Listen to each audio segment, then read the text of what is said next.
उस पॉडकास्ट में पहले प्यार की बातें करी हमने, फिर एक और इमोशनल सब्जेक्ट आ गया। आप बस्सी को जानते हो, एक स्टैंड अप कॉमेडी? अनुभव सिंह बस्सी मैंने देखा एक दो बार। उसका एक मैंने देखा था एपिसोड था, वो कॉलेज हॉस्टल में शायद कूलर बच्चों ने गिरा दिया, ऐसा कुछ था। बड़ा इंटरेस्टिंग था। बस्सी भाई आए थे पॉडकास्ट पर। अच्छा। मैंने सोचा कि मजाक करेंगे उनके साथ, जोक्स रैप करेंगे। वो पूरा पॉडकास्ट सीरियस हो गया मेंस इमोशनल हेल्थ के बारे में। इतना दर्द निकला है उस पॉडकास्ट में दोनों तरफ से। आई फील कि अक्सर लड़के एक दूसरे से इमोशनल बातें नहीं करते। हाँ, और ये एक्चुअली एक प्रॉब्लम है। इस पर अगर आपको इंटरेस्ट हो तो एक सिगमंड फ्रॉइड की स्टूडेंट थी नैन्सी कोडोरो, उनको पढ़िए। उनका थीसिस है, उसका नाम है the male inexpressiveness. Males do not have the capacity of expressing their emotions. वो छुपाते हैं ऐसा नहीं, उनकी वो कैपेसिटी बचपन में खत्म हो जाती है। और उसका पूरा उन्होंने कहानी ये बताई कि जब बच्चा 6-7 साल का होता है, आप देखेंगे जब बच्चा पैदा होता है, बेटा हो या बेटी हो, माँ के साथ चिपक के सोता है जी, तो उसको माँ के साथ बड़ा सुकून मिलता है। उसको लगता है कि यही मेरा संसार है, क्योंकि माँ उसकी सभी जरूरतें पूरी करती है, तो उसको कंफर्ट लगता है वहाँ। फादर के साथ अच्छा लगता है, पर फादर के साथ लंबे समय का कंफर्ट नहीं है, वो कुछ मिनट का है, कुछ समय मतलब एंजॉय करने का है। लेकिन लॉन्ग टर्म इन्वॉल्वमेंट में हमेशा माँ पसंद आती है। अब 6-7 साल या 8 की उम्र के बाद क्या होता है कि बेटे को हम माँ से अलग करने लगते हैं कि अलग कमरे में सो, दूर सो। और वो हर कल्चर की जरूरत है ताकि बेटे के मन में कुछ ऐसी फीलिंग्स ना आने लगी, क्योंकि वो बड़ा होने वाला है। बेटी को वो दिक्कत नहीं आती है, तो माँ और बेटी जिंदगी भर एक साथ सो भी सकती है, हर तरह की बात कर लेती है, क्योंकि माँ के जीवन के अनुभव और बेटी को जो अनुभव होंगे किशोरावस्था के बाद वैसे ही सेम होने वाले हैं। तो बच्ची माँ से ही बात करेगी, बेटा भी किशोर होगा और बेटा माँ से बात नहीं कर पाएगा, और बेटे और बाप में तो और कम बात होती है। तो जो बेटा नाम का जो प्राणी है ना घर के अंदर, वो इमोशनली बहुत अकेला है। वो जब बड़ा होता है तो वो अपनी बातें, specially the changes in body जो उसको फील होते हैं, बाप से तो वो कोई बात नहीं कर पाता, तो ये तो क्या ही करेगा। माँ भी इन मामलों में थोड़ा सा पर्दा रखती है बेटे के साथ, बेटी के साथ नहीं रखती है। बहन से कैसे बात करे इस तरह की। भाई अगर है बराबर उम्र का तो शायद कर ले, पर बहुत कम घरों में भाइयों में दोस्ती वाला संबंध होता है। आमतौर पर वहाँ वो सम्मान और रिस्पेक्ट वो हावी हो जाता है। इसलिए 13-14 साल के लड़के के पास कोई चारा नहीं है सिवाय इसके कि वो अपने दोस्तों से बात करे। दोस्त भी उतने ही अकेले अपने अपने घर में, सही किसी को नहीं पता है, तो कहीं कहीं से वो ज्ञान चुराते हैं, आपस में शेयर करते हैं, गैंग बनाते हैं अपना। और क्योंकि घर के अंदर से वो इमोशनल स्टेबिलिटी उनको नहीं मिलती है, सपोर्ट नहीं मिलती इन मामलों में, तो लड़के, मतलब नैन्सी कोडोरो जो बता रही है, मैं उनकी बात बता रहा हूँ जी। तो लड़का एक विद्रोह के भाव में रहता है कि मुझे मेरी माँ ने मुझसे अलग कर दिया और मैं अपनी बहन की तरह माँ के साथ नहीं रह पाता हूँ। तो घर की दुनिया से डिटैच होके बाहर की दुनिया में सुकून ढूंढता है। इसलिए आप देखेंगे जनरली लड़कों के लिए पैसा, रुतबा, पावर, बड़ा घर, बड़ी गाड़ी, इसकी जितनी वैल्यू है जनरली लड़कियों के लिए नहीं होती है, क्योंकि वो घर के माहौल में अपनी माँ के साथ, पापा के साथ जितना सुकून उनको मिलता है, तो इनके लिए सफलता के मायने जनरली अलग रहते हैं। वो सफलता प्यार मोहब्बत में ज़्यादा देख पाती हैं। इसलिए आप फिल्मों में देखेंगे जब लड़के लड़की मिलते हैं तो लड़की क्या बोलती है, एक छोटा सा घर हो, तुम रहो मैं रहूं। लड़का ऐसी बात आमतौर पर नहीं बोलता है। उसका सपना छोटा घर नहीं है, उसका सपना केवल तुम रहो मैं रहूं नहीं, उसका सपना है कि एक महल हो, 50 नौकर चाकर हो, 20 गाड़ियां हो, क्योंकि वो खुद को साबित करना चाह रहा है बाहर की दुनिया में। और लड़की, सभी नहीं, जनरली लड़कियों के लिए सुकून का बिंदु है घर, परिवार, दोस्तों का समूह, एक छोटा समूह जहां इमोशंस आपस में शेयर हो जाएं, न कि ऑब्जेक्ट से वो अपने आप को डिफाइन करें। और ये इसकी जड़ है बचपन का वो अनुभव जब बेटे को माँ से अलग किया जाता है। So Nancy Chodorow has beautifully written the book titled the male inexpressiveness. मैं खुद एज अ कंटेंट क्रिएटर इसका सल्यूशन ढूंढने की कोशिश कर रहा हूँ इन पॉडकास्ट के थ्रू कि अगर दो मर्द आपस में इमोशनल बातें करें शायद कुछ इम्पैक्ट हो जाएगा सोसाइटी में। तो करनी चाहिए। आई फेल्ट कि बस्सी भाई के साथ वो हुआ। पर 2-3 दिन पहले मेरे एक फ्रेंड है जो उनका शायद डिवोर्स होने वाला है, तो वो मेरे से बात कर रहे थे। वो बहुत ज़्यादा इमोशनल हो गए और मैं उनके लिए वहाँ रहने की कोशिश कर रहा था और जो मेरे दिमाग में जोक्स आ रहे थे उन्हें भी ब्लॉक कर रहा था क्योंकि अक्सर आपको जोक्स क्रैक करने होते हैं अपने भाइयों के साथ और मैं शांति से उसकी बातें सुन रहा था। ये इतना मुश्किल होता है सर। आदमियों के लिए बहुत मुश्किल तो ये है कि किसी के दुख में हंसे बिना कैसे रहे। किसी की डेथ हो जाए, आप बिहेवियर देखिए आदमी और औरत का वहाँ पर क्या है। महिलाएं जब जाती हैं जी, वहाँ कई महिलाएं बैठी हैं आराम से बात कर रही हैं, एक और महिला आई, सब मिलकर रोती हैं जी, एकदम ऑर्केस्ट्रा की तरह से चलता है। तो वो जो महिलाएं शांति से बैठ के बात कर रही हैं, एक की और आती सब कैसे रोने लगती है मैं नहीं समझ पाता, क्योंकि उनका अपने इमोशंस पे ऐसा कैसे कंट्रोल है। सब रोई 5-7 मिनट, फिर वो 7वीं महिला भी चुप हो गई, फिर बात ही होने लगी, फिर 8वीं जब भी आएगी फिर 8 रोएंगी उसके बाद। तो बहुत पता नहीं कैसे मैनेज होता है। अच्छा, आदमी लोगों को आप वहाँ देखेंगे जी, किसी के दुख में जब जाते हैं, 1-8 मिनट हाथ रख के बहुत बुरा हुआ, बहुत बुरा लग रहा है। जिसको बुरा लग रहा है, जिसको दुख हुआ, बोलेगा हाँ कोई बात नहीं, हो जाता है। फिर वो जाके बैठ जाएंगे, आंसू तो भूल ही जाइए आप। फिर 6 से 7 मिनट जहाँ बैठेंगे, 2-4 मिनट चेहरा नीचे करके सीरियस होंगे, फिर खुसर शुरू कर देंगे कि भाई सेंसेक्स उठा के नहीं उठा, तुम्हारा काम ठीक चल रहा है। या फिर वो व्यवस्थाओं में लग जाते हैं, पानी पिलाना सबको, जूते सबके लाइन ठीक कर देना, क्योंकि वो दुख व्यक्त करने के माहौल में रह ही नहीं सकते। जी जी। और आदमियों के साथ एक बहुत बड़ी दिक्कत ये है कि उनकी परवरिश में उनको सिखा देते हैं कि रोना कमजोरी का लक्षण है।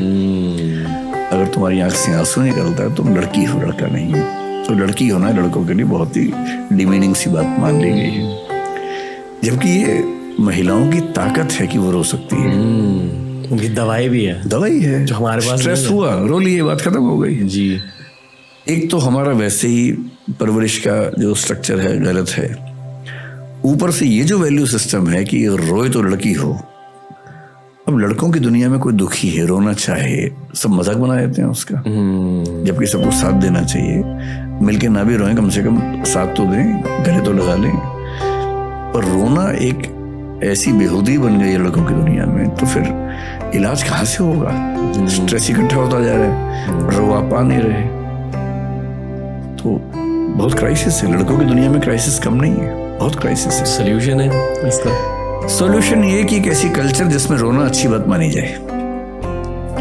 सप्ताह में एक बार रोने का दिन बना लेना चाहिए। जैसे होता है ना, मंगलवार को फास्ट रखना है या फ्राइडे को फास्ट रखना है, ऐसे एक दिन रोने का फिक्स कर देगी, आज रोना ही रोना है, भी आधा घंटा कम से कम रो लो। वो मेरे साथ ध्यान में होता है। हाँ, तो ध्यान में मैंने सुना है कई लोगों को आंसू निकलते हैं। क्योंकि आपको खुद का सामना करना पड़ता है ध्यान में, खुद के जज्बातों का सामना करना पड़ता है। मैं एक बार किसी के फ्यूनरल में गया था, किसी के फैमिली में किसी की डेथ हो गई थी और मेरा दोस्त था वो। तो जब आप मिलते हो फैमिली मेम्बर से फ्यूनरल में, मैंने बस उससे कहा कि यार मैं हूँ तेरे लिए, इशारों से, और वो हंसने लगा अपनी फैमिली के सामने। उस दिन मुझे मर्द होने की असलियत के बारे में पता चला कि हर जगह जोक्स होते हैं यार। नहीं, मुझे लगता था जब मेरी माँ की मृत्यु हुई, मुझे लगता था कि मुझे असर नहीं पड़ेगा, क्योंकि मैं वैसा ही हूँ जैसे मर्द होते हैं हमारे देश में। वो इमोशनल एक्सप्रेशन कम करते करते इमोशनल ही नहीं रह पाते एक समय के बाद। मैं सरप्राइज था कि इतना कैसे मेरी नेचर चेंज हुई। मैं 1 महीने बोल नहीं पाया, 6 महीने फ्री नहीं हो पाया उस चीज से। 1 साल लग गया मुझे उस माइंडसेट से बाहर निकलने में। इसका मतलब, और मुझे खुशी है कि मैं कम से कम अपनी माँ की मृत्यु पर इतना दुखी हो पाया कि मतलब इमोशंस बचे हुए हैं, ये खुशी की बात है। हर बेटे को इस दौर से गुजरना पड़ता है एट सम स्टेज। गुजरना ही पड़ता है, बेटा ही गुजरे अच्छा है, माँ ना गुजरे तो ही अच्छा है। मतलब माँ के लिए इस चीज से गुजरना कि बेटा नहीं रहा या बेटी नहीं रही, वो ज्यादा दुख की बात है। तो ज्यादा अच्छा है कि बेटे और बेटी ही इस दर्द को झेले कि उनकी माँ नहीं रही, पिता नहीं रहे। If you don't mind, as a man ने क्या सीखा उस फेज से? मैंने सीखा कि जीवन में जब तक कोई व्यक्ति है उसकी कद्र ज्यादा करनी चाहिए, क्योंकि जाने के बाद अब कद्र कितनी भी करेंगे तो वो फायदा नहीं है ना। तो मतलब मैं अपनी माँ का बड़ा सम्मान भी करता था और हमारे बीच में बड़ा प्रेम भी था, पर फिर लगता है कि थोड़ा और समय दे पाता, रोज 1 घंटा और बैठ पाता। ये सब दुख तो होता ही है, और ये दुख सबको होना है। जब तक पेरेंट्स हैं आप टाइम बहुत दे नहीं पाएंगे, क्योंकि आप खुद व्यस्त हैं अपनी जिंदगी में। आप सुविधाएं दे देंगे, समय नहीं दे पाएंगे। और समय में दिक्कत ये भी है कि उनकी जनरेशन का थॉट प्रोसेस, रुचियां इतनी अलग हैं कि हम 2, 4, 5 मिनट के बाद कोई कॉमन पॉइंट भी नहीं बचता, क्या बात करें। जब केयर हम कर रहे हैं वो भी हमारी केयर कर रहे हैं, लेकिन अब विचार और अनुभव और दुनिया, ज़रूरतें इतनी अलग अलग हैं, ज़्यादा बात हो नहीं पाती है। लेकिन फिर ये कि जब वो नहीं रहते हैं तो लगता है कि काश और समय दिया होता। ये तो है ही। तो मैं अब सबको इतना ही बोलता हूँ जिनके पेरेंट्स ऐसी किसी अवस्था में है कि भाई जितना हो सके करो और समय भी दो, बाद में मलाल ना रहे कि कुछ कमी रह गई। ये गिल्ट बड़ा गहरा गिल्ट होता है। मैं लाइफ के उस फेज तक पहुंच गया हूँ जहाँ मुझे ऐसा लग रहा है कि मेरे सारे फैमिली मेंबर्स, मेरे माता पिता, चाचा, मामा, मामी, सब लोग अभी थोड़े थोड़े बच्चे की तरह बन रहे हैं। हाँ। और मुझे अल्फा बनने की ज़रूरत ज़्यादा फील हो रही है। ये भी अजीब फेज है। 30 से 40 की उम्र जिसमें आप आने वाले हैं ना, इस उम्र में पेरेंट्स की केयर ज़्यादा करने का मामला बनता है। और 40 से 50 के बीच में जनरली उनकी जुदाई झेलने का समय आता है। जनरली हमारे देश में जो एवरेज एज है उसके हिसाब से, किसी किसी केस में थोड़ा जल्दी होता है, किसी में बहुत बाद में होता है, लेकिन ऑन एन एवरेज 40 से 50 के बीच में ऐसा झटका लगता है।